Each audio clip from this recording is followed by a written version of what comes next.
we have PDAPC inside the PDP. So many of the people there are working. All right, so let's get your thoughts on that PDAPC. Yes. Was that a slip of tongue? Was that a mistake? Or what would you say from your own standpoint that the candidate meant by that? I'm a researcher, right? I try to study someone beyond what he presents himself to be as much as possible. So I go deeper into someone extensively. And what I come to realize about Ashwaju is that so many things about him have these different meanings, and he has diverse ways he communicates his own meanings. But we have a lot of people say that was a slip of tongue. It wasn't a slip of tongue. So, in your opinion, that was a deliberate statement? It was a very deliberate statement. We all know the activities of the What does that mean? Today, Wike said he's not going to vote for Atiku Abubakar. Today, yesterday, I think, or today, made a categorical statement that it is the President of the Federal Republic of Nigeria under the APC, President Muhammadu Buhari, that helped the state to develop. He has built 9 flyovers. Between now to February, he's building additional 3, all with the money he got from APC. Where is it? But he's a PDP member, so he's a PDAPC guy. So there are so many of them inside the PDP. Okay, of course. That analysis makes a whole lot of sense. We've seen a situation where the governor of Rivers State went to Lagos and endorsed an APC candidate as against the PDP candidate. Yes. We've seen a whole lot of things happening with the smear campaign and all of that. Okay, for instance, I want you to go beyond the few analyses you've just made. Looking at PDP holistically, would you say that this issue of PDAPC is actually happening? Or would you say that it's just a select few that wants to create the distraction? 100% happening. Yeah, the candidates the people in PDP knew that. As I shared, I think in one of my interactions, 50% of the people in the PDP are PDAPC guys. They are just hanging around there waiting for the right time. In the day of the elections, what would an average PDAPC guy be doing? He will 100% push people from inside the PDP to go and vote for the APC. How sure are you? This is 100% assurance. No, it's clear. How did you get those analyses? It's clear now. On what is Autumn saying about the candidate of the PDP? Okay. We have seen that. So what about the pairs? What happened to the governor of Oyo State? Okay. His deputy was there in Afenifere to endorse Ashwaju. Okay. Is that only coincidence? These are all PDAPC's machinations working. And all of them at the end of the day, these are governors. Okay. They control the structures of their states. Right. And the APC in those states are technically subjected to them. So in those states, we call them the PDAPC states. Okay, so why can't they just leave PDP and defect to APC with their full chest? There is no need for that. Why stay in PDP and become PDAPC? Because PDP was hijacked from them. Somebody like Governor Wike, he would all do sincerity. There is nobody that is the embodiment of PDP in this century, in this dispensation, than Governor Wike. Okay. When everybody left, including their candidate, have an exile in Dubai, and so many of the people, like the current chairman was then in APC, all of them left the PDP. Wike stood by the PDP, built PDP, brought it back to life, supported PDP governors in different elections. They won, reorganized PDP in rallies, still keep PDP in the conscience of Nigerians, and at the end of the day, this guy decided to ditch at the day of the election. So what would you say Governor Wike is doing presently? What Governor Wike is doing? Is he just trying to create the distraction, or is just being honest about his actions? He's being very honest about his action. Nigeria, we know how the permutation is. Okay. After 8 years of governance from one region, it moves to the other.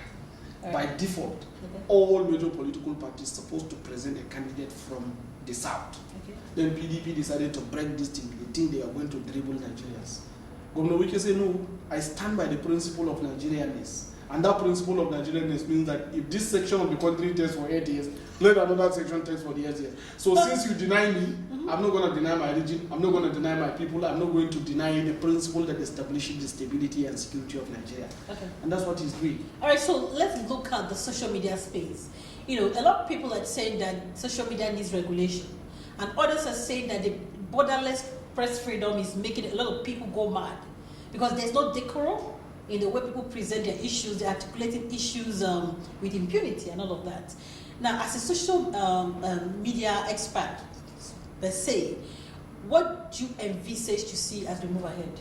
Yes, I think a regulation of social media in this early stage could be counterproductive because the whole world is still studying the evolution of social media.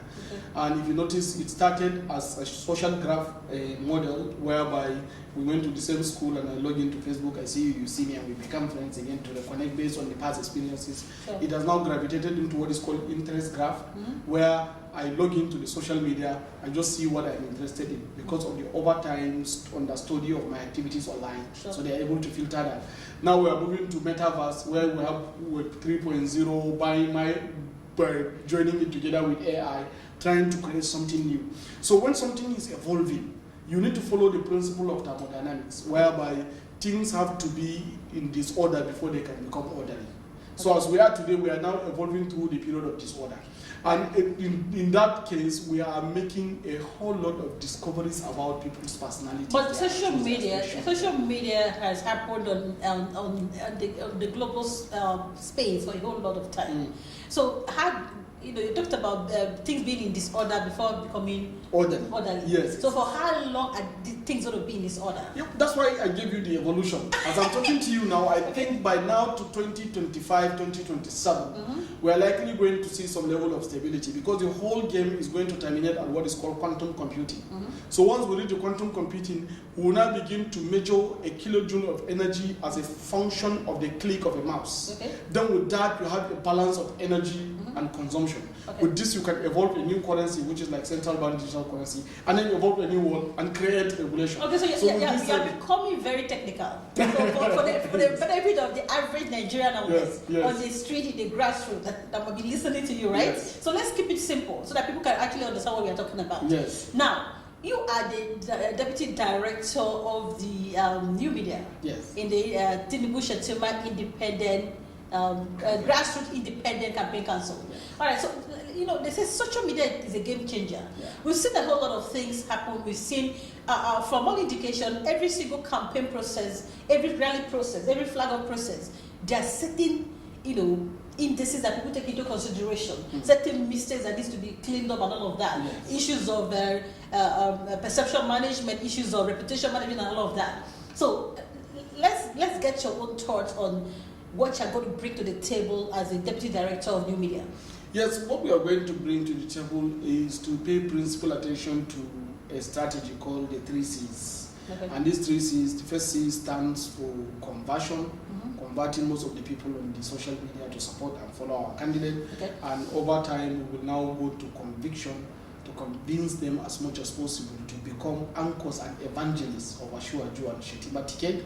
And the third phase, which is going to be confusion. So if you don't convert to us, and if you refuse to be converted, then you should be confused. So we have this, our duty is to confuse you. Is to confuse you. So that you be indifferent. So that you can be indifferent. So that nobody gets it. So that's what we are trying to do. So you're neither here nor there.